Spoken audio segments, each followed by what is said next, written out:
सास बहू की नहीं सुन रही, बहू सास की नहीं सुन रही।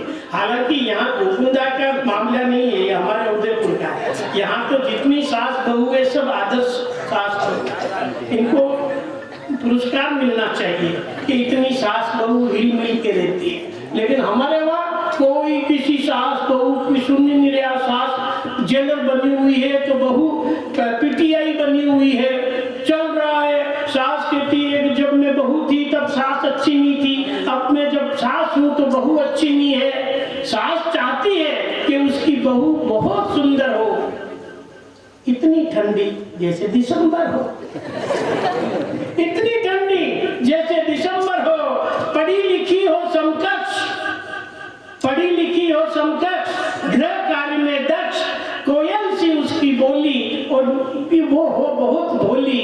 लेकिन बहू कहती है, बहू क्या कहती है आजकल की, कि सारी आजादी मेरे पास हो, न तो घर में सास हो, न तो घर में ससुर हो, न सास हो। ये हमारे उदयपुर की बात है। आप ये देखो, अब हमारे वहाँ पे हम लोग बहुत बुरा नहीं मानते कि कोई अगर बहू सुबह सुबह खटाई खा रही हो तो ये जरूरी नहीं कि खुशखबरी हो।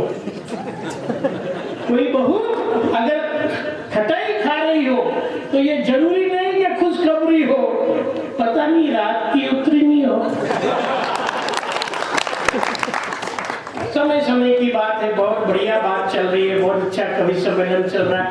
मेरे को सेकंड लास्ट नंबर पे उठाया, भगवान आपको भी समझ जाने की बात है। खैर मैं ज्यादा मनोविज्ञान की बातें, इन्होंने कहा कि इन्होंने बच्चों के बाप को पढ़ाया है। एक बार ये बहुत साल पहले चौथी पांचवी क्लास के बच्चों को लेकर उदयपुर टूर पे घुमाते ना, बच्चों को घुमाने ले जाते हैं, घुमाने आगे बच्चों का मनोविज्ञान देखो, बच्चों का मनोविज्ञान, बच्चे कितने होशियार होते हैं। ये घुमा रहे थे फतेह सागर पर, फतेह सागर की पाल पर बच्चों का ग्रुप और एक मार्शा अनिल जी रावल साथ साथ में दोनों घुमा रहे थे। और चलते चलते अचानक रावल साहब का पैर फिसला, रावल साहब पानी में, बच्चों ने वही घोषणा कर दी, कल छुट्टी।